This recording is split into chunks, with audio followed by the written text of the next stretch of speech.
Okay, this is going to be the top 10 hip hop albums of the summer of 2025. I got to say, the beginning of the year, there really was not much that really caught my eye. And, it ended up being a pretty damn good summer, in terms of hip hop releases. So, if anyone is a fan of rap, feel free.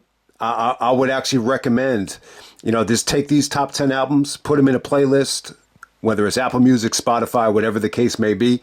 And maybe you could use this to work out with. I do not think you'll be disappointed. I think it's a pretty good list. Even if you're not a fan of rap, if anyone wants to share, what are some of the best albums or some of the music that has, inspired you over the summertime, please feel free. I think most people are open to listening to all types of different music. But yeah, let's get right down to it. I'm going to give you 10 albums. I'm just going to give some quick thoughts on it. I'm not going to try to interpret the meaning of some of the lyrics. We'll be here forever. Maybe we could do that at the end of the year. But at number 10, we're going to go with JID, J-I-D. This is God Loves Ugly. I thought it was good. JID really, I thought it was a good album. I think it's arguably his best. I thought he really, capitalized on the momentum that he had. He had that great feature with Eminem last year, which was incredible. That song Fuel. And then he kind of gave Ab-Soul the rub by actually being featured on Ab-Soul's album. I thought it actually helped Ab-Soul as well. And I thought that was an incredible song. Crazier, that song Crazier. I love that. So now we have, JID's follow-up, which was good. I think the issue with this that most people will kind of find irritating is it's more of a Christian rap album. There's a lot of, non-rap vocals. There's a lot of different elements that don't really sound like a hip hop album. And maybe that's what kind of took it off track for some people. But I thought it got off to a great start. I think even at the end of this album, he had some bangers at the end of this thing. He's an incredible rapper. I think he's probably like the hottest rapper right now. But yeah, I wasn't disappointed with the album at all. So there we go with that. I would still say that DiCaprio 2, was probably his best work. But, Fantano and a lot of other people think his last album was like one of the best of the decade so far. I don't think it was as good as this one, but I could be totally off about that. But this is God Loves Ugly. Definitely check it out. Good stuff. Next up, we got Ghostface Killah with Supreme Clientele 2. Finally, after 25 years, he does the sequel to Supreme Clientele. Obviously, it's not as good as Supreme Clientele. I think Supreme Clientele, I'm probably going to review that for the 25th anniversary, even though we're past that now. But it's so fucking good. I think it deserves a classic review. This was good. Look, I think Ghostface's voice, it's been rough over the last couple of years. I don't know what it is. A lot. There are a lot of times where I don't feel like age really affects a lot of guys' voices. I think Snoop's voice sounds as good as ever. I almost think it does. But Ghostface, he's got a very, loud voice. Like his voice is very crucial to delivering a great album. And it's gotten a little bit raspy. Some people made him think he might have been sick over the last couple of years. Let me say this. I think he sounds pretty good here.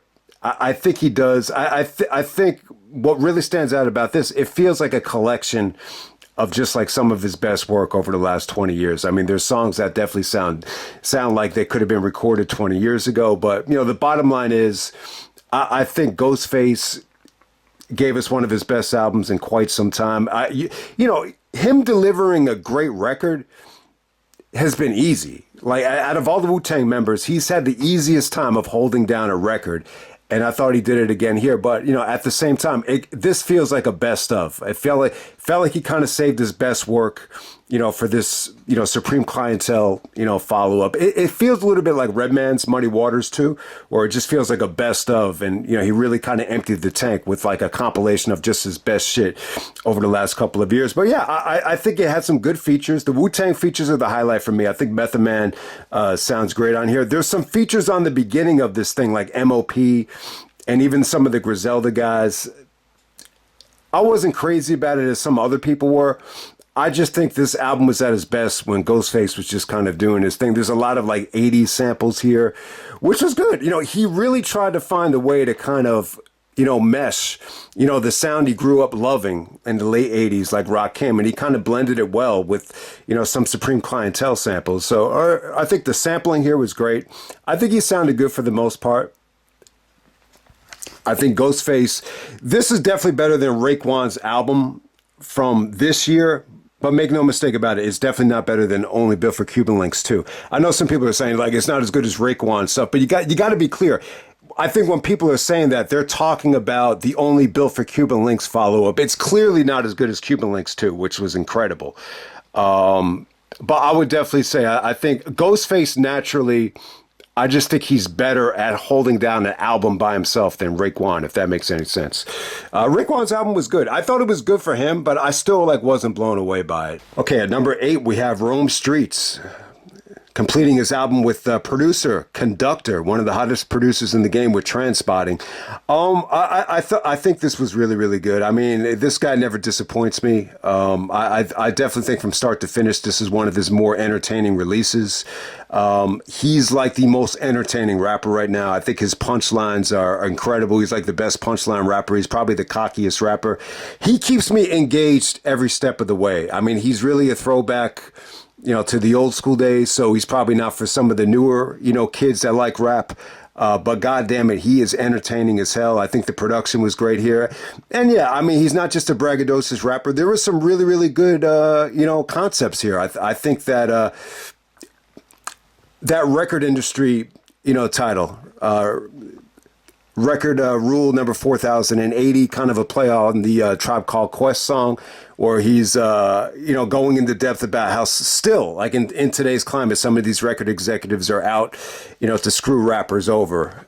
So yeah, that was a great song. And just the whole album from start to finish, I think was very entertaining. So another great release from Rome Streetz. I would definitely say it's his best release I would say it's the best release since 2021, where he gave us, just a flood of just great material.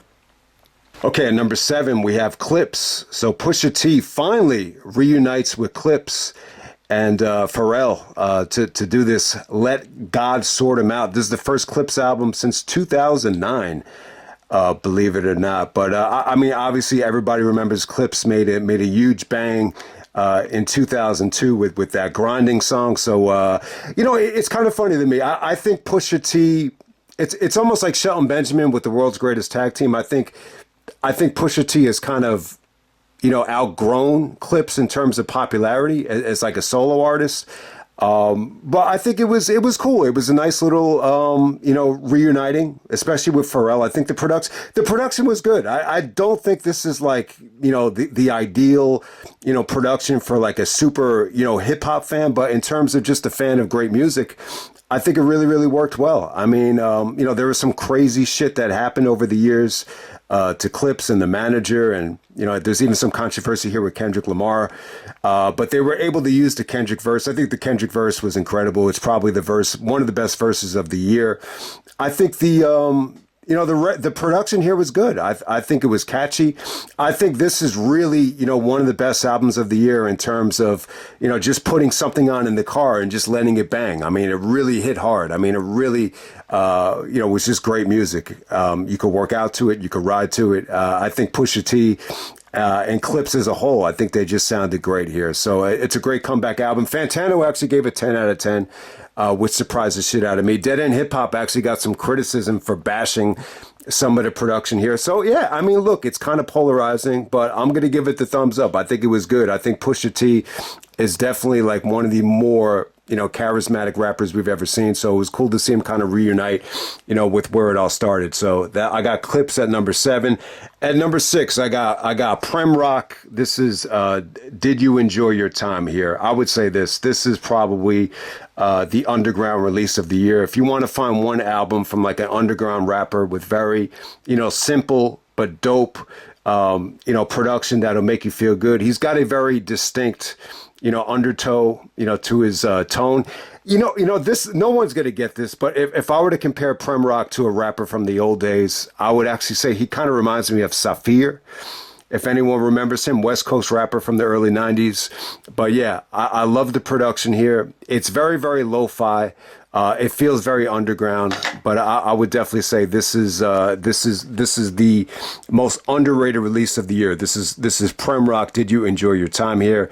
Mike Seatown did a review of this, and yeah, his review really got me interested in checking this out. And I don't think it disappointed. There's some really, really cool concepts here. California Sober song. I really enjoyed that one. Coming in at number 5, I got Brother Ali with producer Ant. This is called Satisfied Soul. I'm a pretty big Brother Ali fan.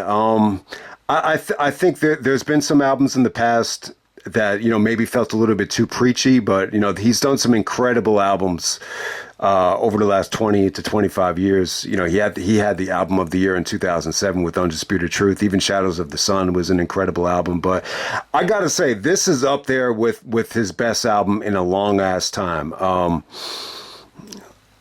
It's definitely his best album since 2017. It might even be his best album, since 2007. I think it was that good. This feels a lot more complete, than his previous albums. There's some great concepts here. There's a great concept about a homeless man that is really, really good. I think the production is incredible. I think his voice, sounds better than ever, and it's just complete. It's a complete album. If it just felt like it was consistent, and it felt like it got better all the way through, like this, and it's loaded too. It's like almost 20 tracks, and I got to tell you, it just never got boring. And yeah, so definitely Brother Ali, one of his best albums that he's ever released in Satisfied Soul. And some of the hooks, especially the Satisfied Soul opener, has some really catchy hooks as well.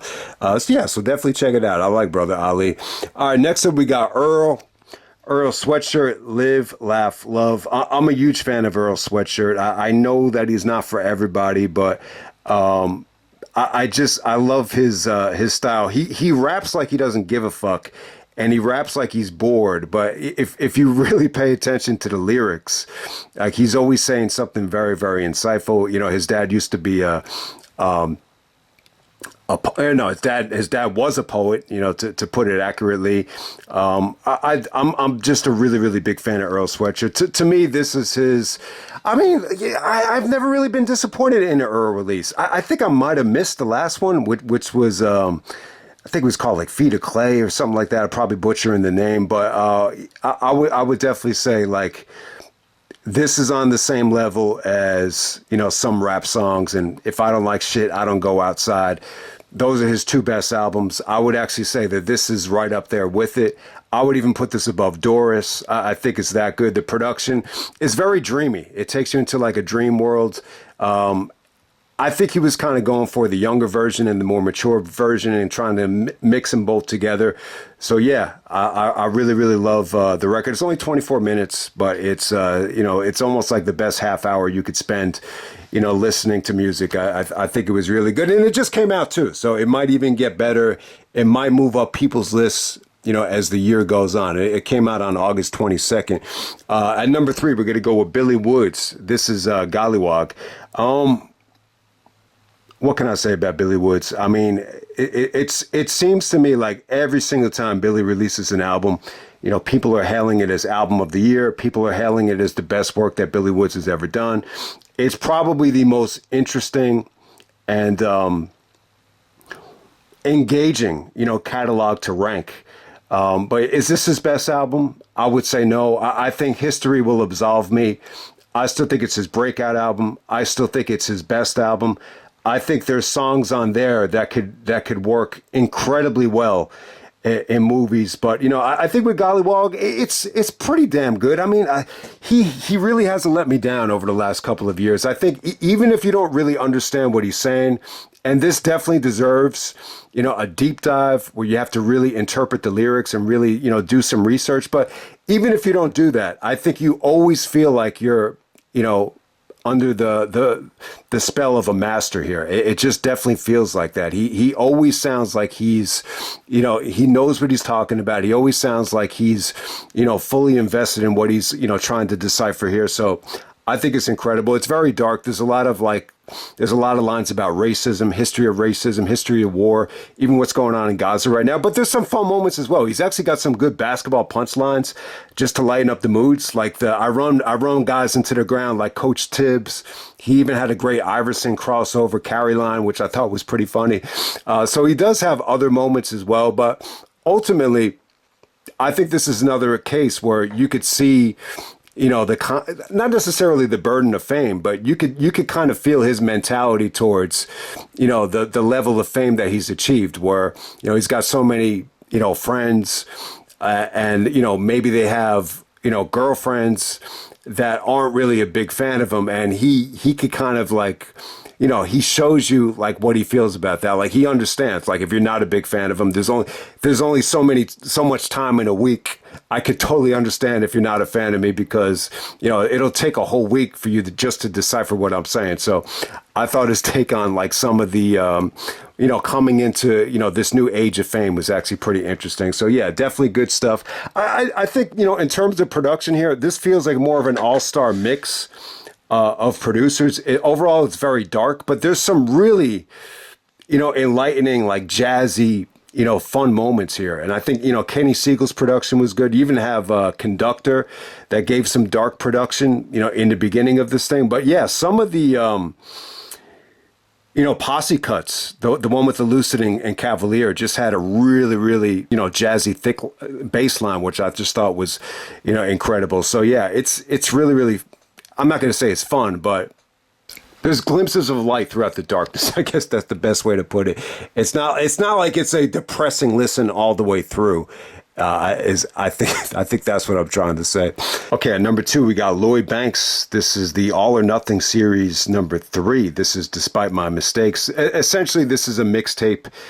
In today's climate, if Apple Music and these streaming services like Spotify were not around, this will probably be a straight to Dat Piff release. But I loved it. I think Lloyd Banks has had an incredible turnaround. The funny thing is, I wasn't a huge fan of Lloyd Banks and even G Unit as a whole. Like, I just thought it was kind of weird, everything that happened with 50 Cent in the game. And it just, I don't know, like some of the records that Lloyd Banks did initially, I think even on this record here, you could feel the pain and the regret, Despite My Mistakes, the name of the album.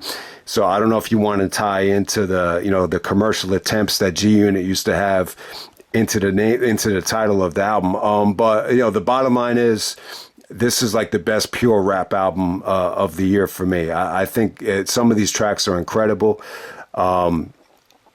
The song, if anyone has a chance to listen to this album, check out the song Keep Pushing and work out to that song, play basketball to that song, lift weights to that song. That song is fucking incredible. It's just fast paced.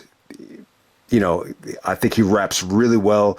He's had an incredible resurgence. I mean, he's making the kind of music that he wants to make. It doesn't feel like he's being handcuffed. It doesn't feel like he is being watered down. I mean, he's just had a great resurgence here. I mean, he might be, this is one of the best comeback stories I think in rap history. It really is. And I really haven't. I heard some of the course of the Inevitable, series. I thought those albums were great. He's even done other mixtapes like Halloween Havoc, and obviously this is the All or Nothing series. But yeah, this is just fantastic. I mean, he's really earned my respect. I think he had this reputation early on of being a pop rapper or a G Unit rapper, and he also had this reputation of being the only black guy to hook up with the super adult film star Taylor Rain.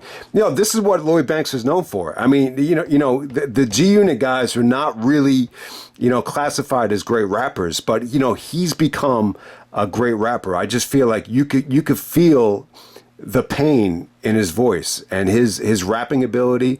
I would say right now, it might be second to none. I think it's that good. I just really, really enjoy, these projects right here. I mean, there really is not any weak links here. Every single song, no skips.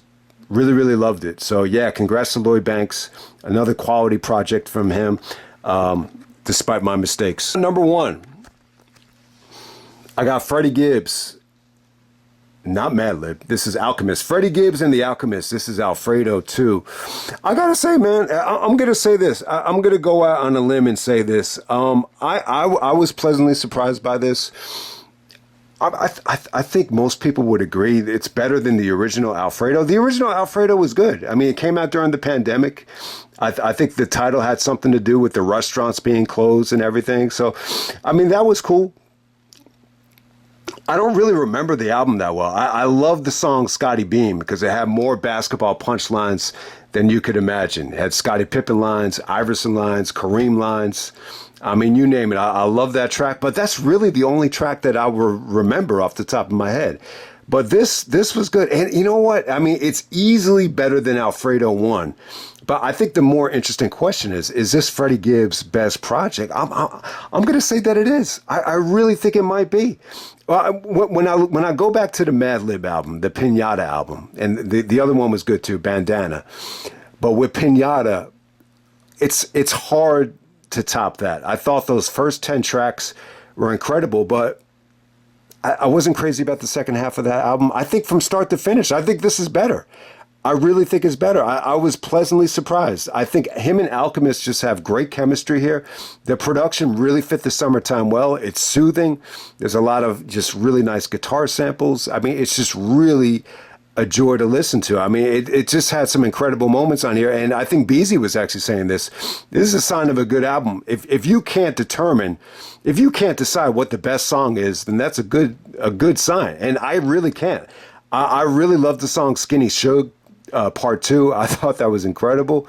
I love it. I love it. I love it. And the Lemon Pepper Stepper track 3, I thought that was great. And the album is so good that, when I put this in the playlist, I totally forgot to put in 1995, which is the first track on the album. It's actually the first single, which was good. I wasn't like crazy about that track. It's not one of my favorite tracks, but still, even without that track, I said from start to finish, this is just really a great listen. And, Freddie Gibbs, I've heard people say that, he's not the best rapper. He's a little bit overrated. I would kind of classify him as more of a personality. I would actually compare him more to MC8 or Master P, but that does not mean that he's not a good rapper. I think he's a good rapper. I think the subject matter is great.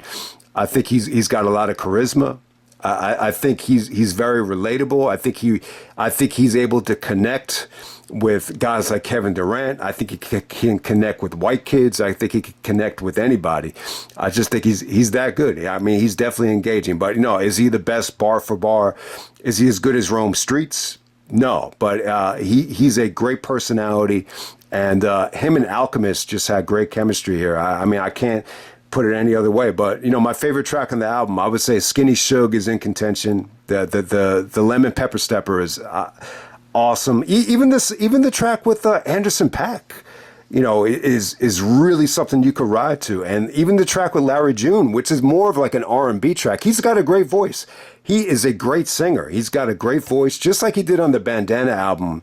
I love the track where he just sings, where he's talking about $1 million in the bank I used to dream about. I love that track. And he followed it up here with another just really good, R&B track, the one with Larry June on. I think that's in contention for best, song of the album. And there's even some other stuff at the end of this thing with that. The album from start to finish is incredible. I mean, Beezy called Madlib a genius on Pinata, but I'll say right now, Alchemist, I think he's a genius as well.